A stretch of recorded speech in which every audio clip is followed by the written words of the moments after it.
उन्होंने एक red blood cell से उन्होंने इस डीएनए की खोज किया था। इस डीएनए की खोज करने के बाद उन्होंने छोड़ दिया। उन्होंने कहा बस डीएनए यहीं तक है और इसके आगे कुछ नहीं है, बस उन्होंने हमेशा के लिए उसको छोड़ दिया, उस टॉपिक को भूल गए, दिमाग से भूल गए। फिर तो हेलो नमस्ते गुड आफ्टरनून, तो कैसे हैं आप सभी लोग। एक बार बहुत बहुत स्वागत है आप सभी का आपके अपने यूट्यूब चैनल बाय वाला आराम पे। तो आज का ये वीडियो जो है ये बहुत ज्यादा इम्पोर्टेंट होने वाला है। किसके लिए भाई?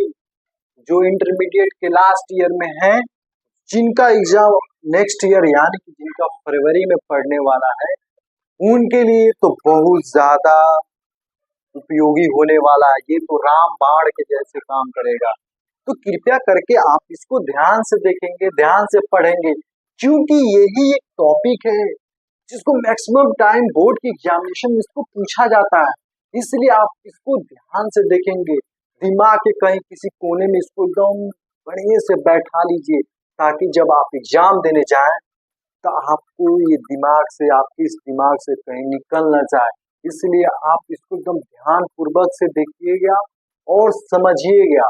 तो आइए अब हम लोग बात करते हैं डीएनए और आरएनए के बीच में अंतर क्या होती है। अगर हम किसी दो चीज के बीच में अगर अंतर को करते हैं, उसको डिफरेंशिएट करते हैं, तो भाई किसी चीज के आधार पे तो करते हैं, उसके करेक्टर के हिसाब से करते होंगे या उसके संरचना के हिसाब से करते होंगे। तो आइए आज हम उसी चीज के बारे में डिस्कशन करेंगे। आखिरकार में जो डीएनए और जो आरएनए है, उसको किस बेस पे, किस आधार पे उसको क्या किया गया है, उसको अंतर किया गया है। तो आज इसी के बारे में, आज इस वीडियो में इसी के बारे में हम लोग चर्चा करेंगे। तो चलिए शुरू करते हैं आज के इस टॉपिक को, यानी कि डीएनए और आरएनए के बीच में अंतर को। तो आइए सबसे पहले हम लोग डीएनए और आरएनए के बारे में जानते हैं। जो डीएनए होता है, इसका फुल फॉर्म जो होता है, इसका पूरा नाम होता है डीऑक्सी राइबोन्यूक्लिक एसिड। और जो आरएनए होता है, इसका पूरा नाम होता है राइबोन्यूक्लिक एसिड। इसको शॉर्ट फॉर्म में हम लोग आरएनए बोलते हैं और डीऑक्सी राइबोन्यूक्लिक एसिड को शॉर्ट फॉर्म में डीएनए बोलते हैं। इसको डीएनए इसलिए बोला जाता है शॉर्ट फॉर्म में, क्योंकि इतना बड़ा नाम लेने में थोड़ा सा टाइम लगेगा। इसलिए साइंटिस्टों ने कहा भाई इसका नाम ही छोटा कर देते हैं, यानी कि इसका नाम डीएनए रख दिया गया और इसका नाम आरएनए रख दिया गया। तो जो आरएनए है, इसका खोज सबसे पहले फ्रेडरिक मिशर ने 1869 में, यानी कि 1869 में खोज किया था। उन्होंने एक रेड ब्लड सेल से उन्होंने इस डीएनए की खोज किया था। इस डीएनए की खोज करने के बाद उन्होंने छोड़ दिया। उन्होंने कहा बस डीएनए यहीं तक है और इसके आगे कुछ नहीं है, बस उन्होंने हमेशा के लिए उसको छोड़ दिया, उस टॉपिक को भूल गए, दिमाग से भूल गए।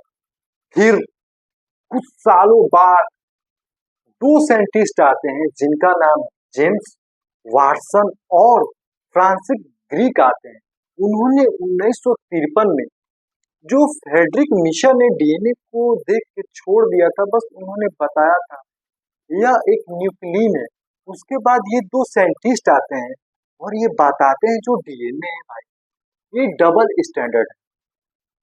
यानी कि क्वेश्चन कॉम्पिटिटिव एग्जाम में बहुत बार पूछता है कि जो डीएनए का खोज है वो किसने किया था।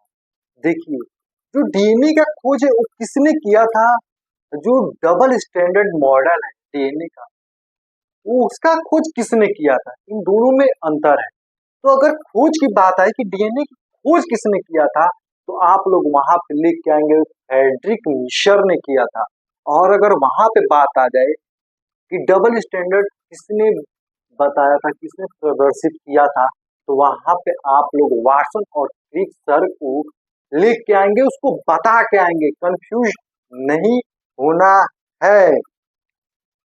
तो देखिए यहाँ पे अगर अंतर की बात करें तो जो डीएनए है उसके पास डीऑक्सीराइबोज नामक शुगर होती है, यानी कि शर्करा होते हैं। यानी क्या, डीएनए के पास डीऑक्सीराइबोज नामक शर्करा होती है और आरएनए के पास राइबोज नामक शर्करा होती है, यानी कि शुगर होती है। यहाँ पे शुगर के हिसाब से यानी कि शर्करा के हिसाब से यहाँ पे एक अंतर मिल जाता है, यानी कि दोनों में एक शर्करा शर्करा के हिसाब से दोनों में अंतर हो गया। और दूसरा अंतर हम लोग देखेंगे उसके स्ट्रक्चर के बारे में, यानी कि उसके संरचना के बारे में कि दोनों की संरचना कैसी है। तो डीएनए की अगर हम लोग संरचना देखेंगे तो डीएनए में जो संरचना दिखेगी वो डबल स्टैंडर्ड दिखेगी, यानी कि दो कुंडलियां एक साथ दिखेंगी, यानी कि दो स्टैंडर्ड है जो एक दूसरे से क्या है लिपटी हुई है, वैसा एक स्ट्रक्चर दिखेगा। और हम लोग जब आरएनए को देखेंगे तो उसमें एकल सूत्रीय दिखेगा, यानी कि सिंगल स्टैंडर्ड दिखेगा, जिसमें बस एक एकल स्टैंडर्ड है, यानी कि बस वो सिंगल है, अकेला है बेचारा, वो एकदम एलोन है। आप लोग यहाँ पे भी देख सकते हैं डीएनए और आरएनए, यहाँ पे क्या है डबल स्टैंडर्ड डीएनए और यहाँ पे सिंगल स्टैंडर्ड आरएनए। इसकी बाद में बात करेंगे, पहले हम लोग यहाँ पे बात करते हैं। अगर इन दोनों में बात की जाए संरचना में, इन दोनों की संरचना भी डिफर है, क्योंकि डीएनए के पास डबल स्टैंडर्ड है और आरएनए के पास क्या है बस सिंगल स्टैंडर्ड है, यानी कि वो बेचारा अकेला है। फिर हम लोग बात करते हैं किसके बारे में, इसके बेस के बारे में, कि डीएनए के पास कौन सी क्षार होती है और आरएनए के पास कौन सा बेस है, यानी कि कौन सी क्षार होती है। देखिए डीएनए के पास भी चार यानी कि 4 बेस होती है, यानी कि 4 क्षार होती है, और आरएनए के पास भी 4 क्षार होती है। डीएनए के पास कौन कौन सी क्षार होती है, डीएनए के पास एडेनिन क्या होती है, एडेनिन होती है, थाइमिन होती है, साइटोसिन होती है और गुआनिन होती है। और अगर हम लोग बात करें आरएनए के क्षार के बारे में, उसके बेस के बारे में, तो उसके पास एडेनिन, यूरेसिल और साइटोसिन और गुआनिन। यहाँ पे इन लोगों में अंतर बस एक बेस से होता है, यानी कि डीएनए के पास थाइमिन है और आरएनए के पास यूरेसिल है, यानी कि दोनों के पास एक एक अलग अलग बेस है, यानी कि दोनों के पास एक अलग अलग क्षार है। अब हम लोग इसके स्थान की बात करते हैं कि भाई जो डीएनए और आरएनए इन लोगों की स्थान कहाँ पे है।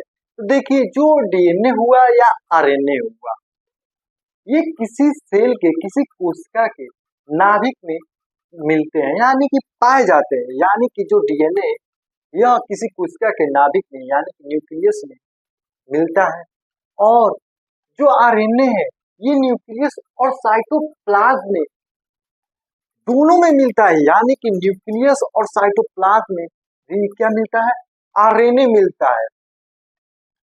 प्लांट की अगर हम लोग बात करें तो माइटोकॉन्ड्रिया और क्लोरोप्लास्ट में आरएनए और डीएनए देखने को मिलता है।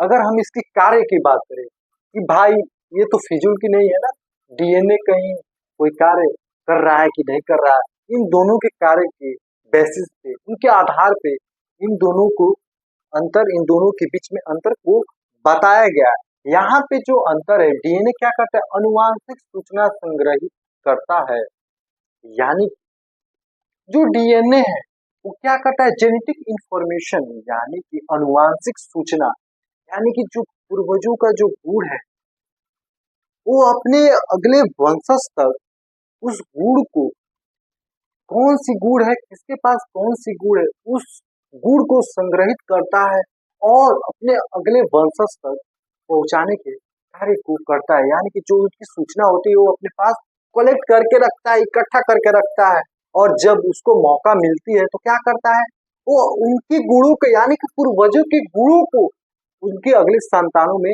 दिखाता है। अगर वही हम लोग बात करें इसके कार्य के यानी कि आरएनए के कार्य के बारे में बात करें कि इसका वर्ग क्या होता है, तो जो आरएनए होता है ये प्रोटीन सिंथेसिस करने में मदद करता है, यानी कि यह प्रोटीन संश्लेषण करता है, ये क्या करता है, प्रोटीन संश्लेषण करता है। तो यहाँ पे आप लोगों को क्या हुआ, अंतर समझ में आ गया ना अच्छी तरह से। एक बार नहीं समझ में आया तो आप लोग इसको एक बार ध्यान से पढ़िए, समझिए, समझ में आ जाएगा। अब हम लोग थोड़ा सा चलते हैं, अब थोड़ा सा डायग्राम के ऊपर, मॉडल के ऊपर। तो आइए सबसे पहले हम लोग डीएनए के बारे में जानते हैं। यहाँ पे हम लोग देख रहे हैं जो डीएनए होता है क्या होता है, डबल स्टैंडर्ड होता है, यानी कि दोहरी सूत्रीय होता है। यहाँ पे जो बैकबोन होता है जो डीएनए का, वो किससे बना होता है? सुगर फॉस्फेट से बना होता है। क्या बना होता है? इसका बैकबोन, यानी कि डीएनए का जो बैकबोन होता है, बैकबोन क्या, जो आप लोगों के कुंडली दिख रही है, जो कुंडली मारा हुआ है, ये ब्लैक ब्लैक कलर के मैं काले से बनाया हूँ, काले मार्कर से। ये क्या है? ये बैकबोन है। किसका बैकबोन है? डीएनए का। ये किससे बना होता है? सुगर फॉस्फेट से बना होता है। यहाँ पे आपको दिख रहा है बेस पेयर। बेस पेयर मतलब कि जब दो क्षार, यानी कि जब दो बेस जब एक साथ मिलते हैं तो उन्हें हम लोग क्या बोलते हैं? Base pair. यानी कि दो एक साथ है तो पेयर में है, यानी कि वो जोड़ी में, इसलिए उसको क्या बोलते हैं? Base pair. जो बेस पेयर होता है वो क्या होता है? वो नाइट्रोजनस बेस होता है। क्या होता है? नाइट्रोजनस बेस होता है। जो दो नाइट्रोजनस बेस होते हैं, जो दो बेस होते हैं, जो दो क्षार होते हैं, वो भाई जुड़ने के लिए किससे जुड़ते हैं?